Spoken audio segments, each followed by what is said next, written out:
Among the main characters, Haibara is always the character with the most secrets. Even though basic information about her, such as her parents, aliases, real name, or age, is known.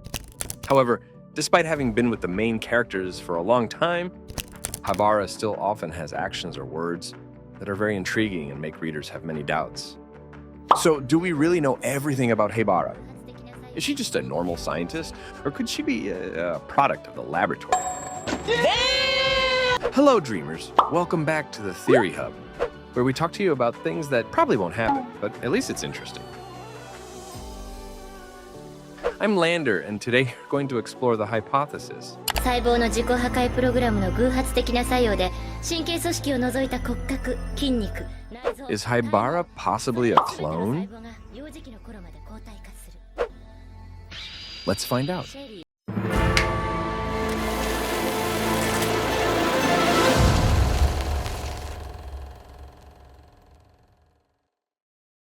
First, we must carefully analyze Haibara's relationship with the organization she's most closely associated with. That is the Black Organization. As a traitor, Haibara, or Sherry, is the most hunted person.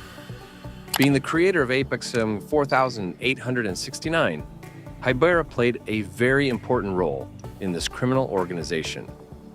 Two high-ranking members of the organization who are currently shown to have the closest relationship with Haibara are Gin and Wehrmouth.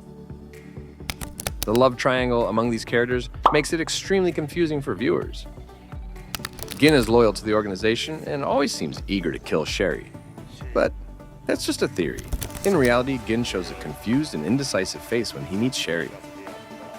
Like the time the two confronted each other on the rooftop when Sherry turned back into an adult. Gin pointed his gun at her, not just once, but many times. But the issue here is that Gin did not shoot at vital organs like the heart, head, or any important internal organs. Despite taking many shots, Haibara was only injured in places like the shoulder, knee, or flank. All are positions that do not pose a life-threatening danger and are easily recovered. Is that because Gin is a bad shooter? Of course not. Gin is a professional assassin and a high-ranking member of the Black Organization. Gin's shooting skills are certainly not bad, but the issue here is that he is indecisive about killing Sherry. Gin is a cruel person who is not hesitant to take the lives of others and is also very cautious in his actions. So with a personality like that, he shouldn't have let Sherry survive. So a suspicion will be temporarily placed here. Turning to Wehrmouth, she is also a senior figure in the Black Organization. If you don't count the FBI's two undercover agents in the organization and the characters who only appear a few times and then die, Wehrmouth is probably the only person on par with Gin in the organization, and one of the two people who receive information from Karasuma.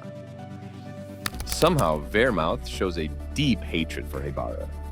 She always finds ways to track and harm Haibara. In one confrontation, Wehrmouth expressed hatred for the APTX drug created by Sherry's parents. So the inheritor of this research project, Haibara, is extremely hated by Wehrmouth. Another interesting fact is that Haibara has something like Spider-Man's spider sense, able to sense Black Organization members nearby. This sense is stronger than ever when the person approaching her is Wehrmouth. From here, I have a crazy assumption. Remember, Wehrmouth is ageless. Based on the vague information we got from her, it seems Wehrmouth has lived for a long time. Her longevity is almost unimaginable, as she has lived with many identities through different decades, even creating a persona, and even impersonating her own daughter. So is Wehrmouth immortal? Akai also confirmed to Conan that when he shot Wehrmouth's face, no fake skin was scratched, proving her youthful appearance. But why would someone who has lived so long maintain such a youthful face? As mentioned in the previous video, APTX 4869 could be an elixir of life that could make the body immortal, huh? But the only perfected version of this drug was used by the organization's boss, Karasuma. So the hypothesis that Wehrmouth also drank the perfected APTX 4869 will be put aside. Instead, let's think of something crazier. That Vermouth isn't just one person. But that's right, you didn't hear wrong. Vermouth is not a person, but a title. In the history of the Black organization, there have been many Vermouths, all using the same title. Successive Vermouths take turns to hold this position secretly. Even other members of the organization are not allowed to know, except the boss and successive Vermouths. By now, there have probably been 3 to 4 generations of Vermouths to maintain such youthful beauty. But the issue is that successive Vermouths must have relatively similar appearances to hold the same position. And that's when we realized all successive Vermouths are clones of the previous Vermouth. And Haibara is also a clone of Vermouth. She is destined to be the next Vermouth when the current Vermouth dies or retires. But I think she will mostly die because the boss of the Black organization is not easy to let those who have left him live easily. Moreover, let's look at the original appearance of both Haibara and Vermouth. The way Aoyama draws Vermouth's and Haibara's hair is very similar. Haibara's face, when she grows up, is also considered quite cunning. It's not surprising because she is a clone of the most charming character in the series, Vermouth. But what about the Miyano family story? If you notice, Haibara's hair color is not like her older sister's. It doesn't match the hair color of her father or mother either.